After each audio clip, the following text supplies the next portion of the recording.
how to delete and remove all your likes on Instagram. Hey everyone, welcome back to the channel. If you are new here, don't forget to hit the subscribe button and turn on the notification bell to not miss any updates. So let's dive right in. Open up a Instagram app and then go to your profile in the bottom right corner.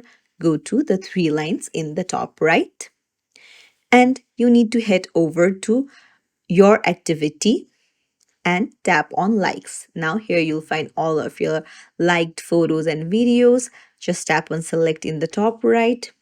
Find the contents where you want to remove the like. Just tap on it to select it.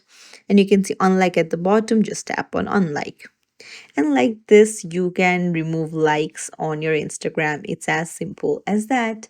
If you found this tutorial helpful, don't forget to like the video and subscribe to our channel for more helpful tips and tricks. Thank you for watching. See you in the next video.